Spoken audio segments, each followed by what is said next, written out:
अस्सलाम वालेकुम, क्या हाल है आप सबका। आज हम बनाने जा रहे हैं मज़ेदार और डिलीशियस सा आड़ू का जूस, जिसे रानी जूस भी कहा जाता है। बाज़ार में मिलने वाला रानी जूस जो है वो मैंने उसकी बड़ी तारीफ़ सुनी थी, ये बहुत टेस्टी होता है। तो मैं वैसे बाज़ार के जूस बिल्कुल भी इस्तेमाल नहीं करती हूँ, तो मैंने कहा चले मैं टेस्ट करके देखती हूँ। तो जब मैंने पिया था मैंने सोचा कि हम घर में क्यों नहीं बना सकते, बल्कि उससे अच्छा बना सकते हैं। इसलिए मैंने घर में ही ट्राई किया इसको, और यकीन करें इतना टेस्टी बना कि सबको बहुत पसंद आया। इसलिए कोशिश करेंगे कि घर में ही अच्छे से जूस बना सकते हैं, तो फिर हम घर में ही इसको बनाते हैं। बाज़ार से महंगे महंगे जूस क्यों लेने हैं। आड़ू बाज़ार में बहुत अच्छे और ख़ूबसूरत से आए हुए थे माशाल्लाह से। अल्लाह ताला का बहुत खूबसूरत हमें नेमत है ये, हमें अल्लाह की तरफ से।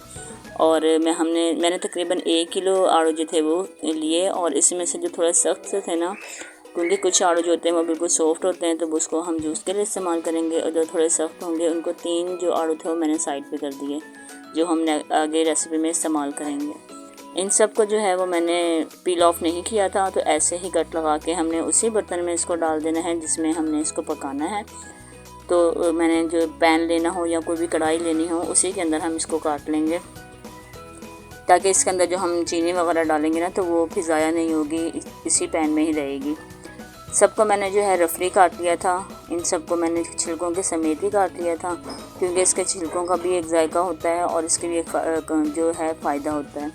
इन सबको काटने के बाद मैंने इसके अंदर तकरीबन ये मैंने 1 किलो जो थे वो आड़ू लिए थे, तो मैंने आधा किलो से ज़्यादा तकरीबन इसके अंदर जो है चीनी डाली थी। तो ये बिल्कुल भी मत सोचिएगा ये इतना मीठा कौन पिएगा, तो ये बिल्कुल भी मीठा नहीं रहेगा ज़्यादा। इसका मैं आगे जाके आपको बताऊंगी कि इस रेसिपी में इसको हमने इतना मीठा चीनी क्यों इसके अंदर ऐड की है। तो इसके बाद हम इसको मिक्स कर देंगे चीनी डालने के बाद, और मिक्स करने के बाद मैं इसको तकरीबन 20 मिनट के लिए जो है वो ढक के रख दूँगी, ताकि ये चीनी जो है अच्छी तरह से घुल जाए इसके अंदर। और एक ये जब आड़ू अपना टेस्ट अपना पानी छोड़ेगा तो ये चीनी एक शीरे की शक्ल में आ जाएगी। उसके बाद जो मैंने 3 आड़ू निकाले थे उन तीनों का छिलका उतार लूँगी, और छिलका उतारने के बाद इनको हम छोटे छोटे क्यूब्स की शक्ल में इनको काट लेंगे। जब इसको जूस के अंदर हम डालेंगे ना, तो आप यकीन करें बहुत अच्छा टेस्ट लगता है। जब ये इसके छोटे छोटे से क्यूब्स हमारे मुंह में आते हैं ना जूस में, तो ये बहुत मज़ेदार लगते हैं। इसलिए ये वाला स्टेप बिल्कुल भी मत आप लोग जो है वो छोड़िएगा। यही तो इसका जूस की जान है, और रानी जूस को पसंद भी इसीलिए किया जाता है। मैं बाज़ार के जूस ज़्यादा इस्तेमाल नहीं करती। मेरे हस्बैंड को जो है वो अक्सर गेस्ट आते हैं शॉप पर, तो वो जो है इस तरह के जूस वगैरह मंगाते हैं, उनको मंगवाने पड़ते हैं ना। तो उन्होंने पिया तो उन्होंने बड़ी तारीफ़ की, रानी जूस बड़ा मज़ेदार है। मैंने कहा अच्छा चलो मैं भी पी के देखती हूँ ना। तो उसके अंदर उनको पसंद भी यही आता है कि उसके अंदर जो है पीच के छोटे छोटे ट्यूब्स जो थे वो मुँह में आ रहे थे। तो वो तो बहुत आसान था, हमने छोटे छोटे से क्यूब्स जो थे वो करके रख लिए। और तकरीबन 20 मिनट के बाद देखें चीनी जो थी वो बिल्कुल घुल चुकी थी, और एक शीरा सा बन गया था इसका। क्योंकि आड़ू जो होते हैं वो थोड़े से तुरश होते हैं, तो चीनी बहुत जल्दी घुल जाती है इसके अंदर ना। और इसके बाद हम इसको कढ़ाई को जो है वो फ्लेम ऑन करेंगे और चूल्हे पे रख देंगे, और इसको पका लेंगे। और इतना ही इसी पानी में पकाएंगे, इससे ज़्यादा हमने इसके अंदर कोई पानी नहीं डालना। तो इसको इतना अच्छे तरीके से पका लेंगे कि आड़ू जो होंगे वो अच्छी तरह गल जाएंगे, और इसका एक अच्छा सा बेहतरीन सा शीरा बन जाएगा। ये देखें आड़ू जो है वो काफ़ी हद तक गल चुके हैं। यहाँ पे मैं आप लोगों को ये चीज़ वाज़ेह कर दूँ कि जो बाज़ार का जो जूस मिलते हैं उसमें कुछ केमिकल्स डलते हैं, जिसकी वजह से उसके अंदर गाढ़ापन और थिकनेस आती है। वो केमिकल्स मैं बिल्कुल भी नहीं इसके अंदर डालूँगी, जिसके नाम है CMC और GMS। CMC एंड GMS जो केमिकल हैं वो नमक की तरह बाज़ार देखने के लिए नज़र आते हैं।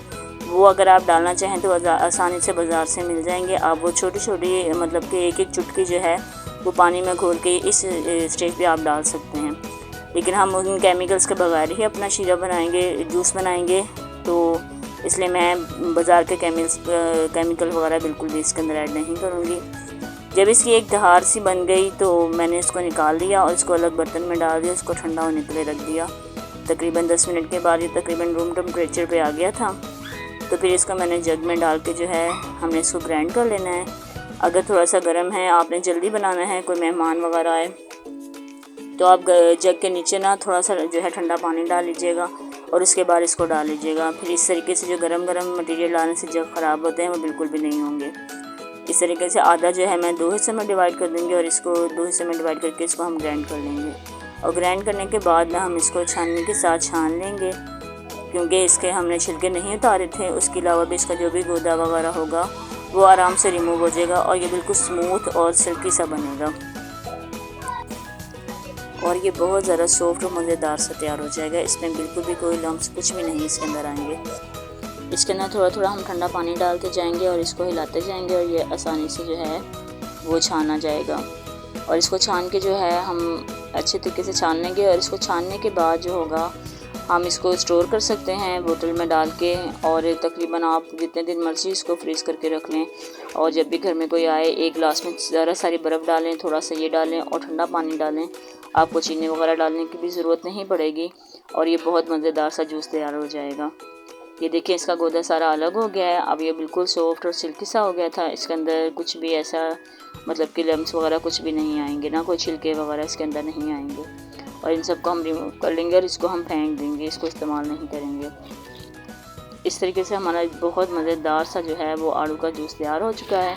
ये देखें ये बिल्कुल भी ज़्यादा पतला नहीं है, थोड़ा थिक ही है क्योंकि इसके अंदर मैंने एक्स्ट्रा पानी अभी इस्तेमाल नहीं किया। तो अगर आप लोग स्टोर करना चाहते हैं तो वो इस स्टेज पर आराम से स्टोर कर सकते हैं। इसके बाद हम इसके अंदर ज़रा सारी बर्फ़ डालेंगे और अगर आप लोगों को चीनी कम लगे तो यहाँ पे और ज़्यादा चीनी ऐड कर सकते हैं। और जो आड़ू हमने क्यूब्स की शेप में काटे थे वो भी हम इसके अंदर ऐड कर देंगे। और मेरे ख्याल में ये रानी जूस से ज़्यादा अच्छा मज़ेदार बना है क्योंकि इसके अंदर कोई भी ऐसा केमिकल इस्तेमाल नहीं हुआ जिसको हम पसंद ना करें या हमारे लिए फ़ायदेमंद ना हो। और मज़ेदार से आड़ू का जूस हमारा ठंडा ठंडा आड़ू का जूस पिएं और एंजॉय कीजिए गर्मी को भी। और वीडियो अच्छी लगे तो वीडियो को लाइक करना और चैनल को सब्सक्राइब करना बिल्कुल भी मत भूलिएगा। दुआ में याद रखिएगा। इंशाल्लाह नेक्स्ट एपिसोड के साथ हम दोबारा हाजिर होंगे। अल्लाह हाफिज़।